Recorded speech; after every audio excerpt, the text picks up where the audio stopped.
was gonna ask you guys who y'all thought this was, but the prize is gone right now. But yeah, this is one of his younger pictures, and of course that is James Earl Jones. He was born in January 17, 1931 in Arcabutla, Mississippi, and those were his parents right there, Robert Earl Jones and Ruth Connolly. But he was mostly raised by the grandparents on his mother's side. And that's because of the fact that, as I mentioned earlier, that his dad left before he was even born. So, interesting fact, for 8 years, he didn't speak. He went mute. Even in high school, I read up that he used to pass notes around class. He used to not be able to talk. And in a recent interview, he said one of the hardest things in life is having words in your heart that you can't utter. And after that, this is an interesting story how he actually started talking to. I want to review this because it ties into his, I guess, his inspiration to be an actor. And as I mentioned earlier, it was a high school professor, Donald Crouch, who actually saw through his insecurities and challenged him to read his poetry. And so he gave the class an assignment, basically, write something about that inspires you or something that you feel passionate about. And he went home and he came back the next day. He wrote a poem called Ode to Grapefruit. And it was basically because there was a shortage, a war shortage of food, and the government was giving grapefruits as a nutrition source, I guess, for the community. And the guy didn't believe him. Like, there's no way you wrote this. This is like way too good for somebody your age. And this is what he said in the interview. He's like, "Do you like these words?" And I was then writing words of my own. He said, "Do you like these words? Do you like the way they sound in your head?" He said, "Well, they sound 10 times better when you get them out in the air. It's too bad you can't say these words." And that just egged him on. And he was like shocked by that. He went up there and he performed just, that's how he started. He got started right there. And he got a scholarship from a public speaking contest. After he got started with this, he just kind of kept flowing. He went to the University of Michigan, where, of course, he started in a medical degree. He never completed that. So he ended up doing theater. He was drawn more into theater. And he ended up going into the Army Rangers, 75th Regiment. And he fought in the Korean War, and he came back. He moved to New York. And he wanted to be an actor, but it wasn't easy for him because his dad was actually blacklisted for political activism. So he started out under bad circumstances. He married Cecilia Hart in 1982, and he has one child named Flynn Earl Jones. He also was married before that to Julianne Marie, and both his wives are actually interesting because they played the part of Desdemona, there you go, to Jones's Othello, so it's pretty interesting. This is grandparents at their farm in Mississippi. Very simple piece. Theater experience. He worked his way up. This is a guy that started out at the Ramsdale Theater in Michigan. He was a carpenter in 1953. 2 years from then, he was a stage manager. He worked his way up. And then he became an actor in 1955. His breakthrough performance, one of the first plays he ever did was The Blacks, and it was racial satire. And this was one of the plays that was coming out for a lot of African American actors and actresses, Roscoe Lee Brown, Raymond St. Jacques, and Maya Angelou.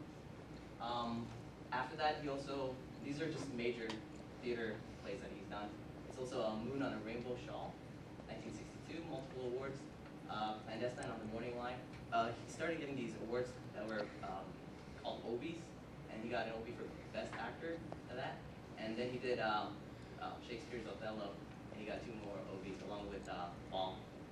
And this is just one of the pictures that you've seen earlier. It was his performance with some members of his cast in Broadway. And this was the real coming out play that he had, The Great White Hope.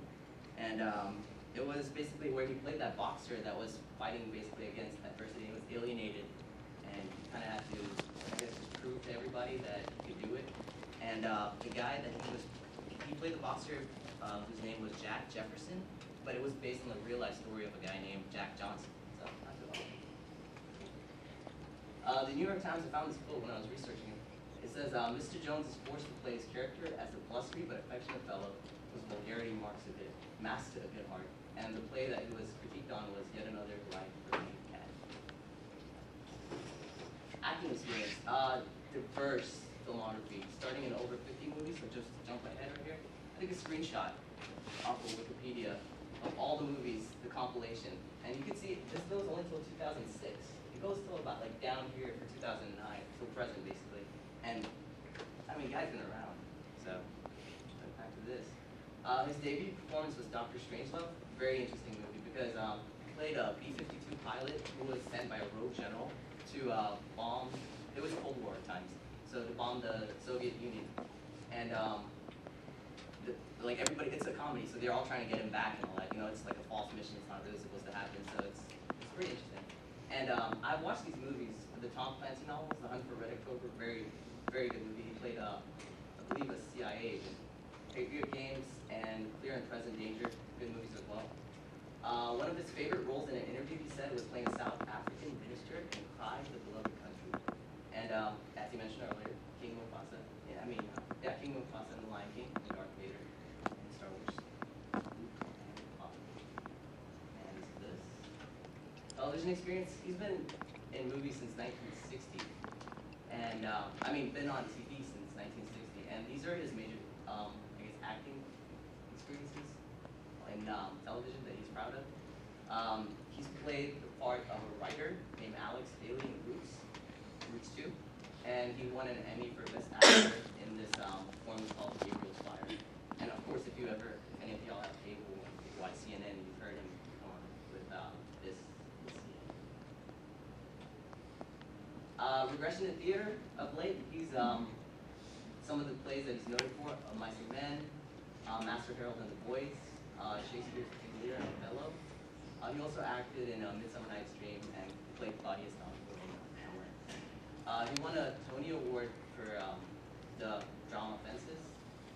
And this is his latest work, is that he went back to theater and he's acting as Big Daddy in a play called Cat at the Novella Theatre in London's West End. Very decorated man. 3 Emmys, 6 nominations for leading and supporting actors. 1 Golden Globe, 4 nominations, Best Actor, nomination for Independent Spirit Award, a lot of stuff. And this is very interesting right here. The National Medal of Arts for just services to American culture. It's basically a national award that he was given in 1992. It was called out in Washington, D.C. And they just recognized him because he was contributed so much to American culture that he had to be decorated for that. And the Kennedy Center honors ties back into the National Medal of Arts Awards. He just went into like kind of like a Hall of Fame kind of achievement. That's pretty good too. This is just interesting facts. You can read over this yourself. The fact that lately he's been kind of under the weather, I guess, pneumonia in 2005. So his health is declining, and he's been on The Simpsons, Sesame Street. First celebrity on Sesame Street. There's something interesting. A Norwegian rock band, you know, sells that for him. The James Earl Jones Barbershop Explosion. And Army vet, 75 Rangers, 75th Rangers.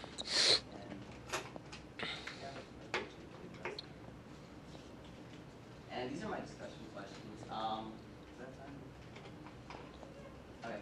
Well, I really wanted to focus on the first one and the third one, but this is a general question. James Earl Jones, as an actor in Broadway, like, how do you think, does that contribute to his talents on Hollywood?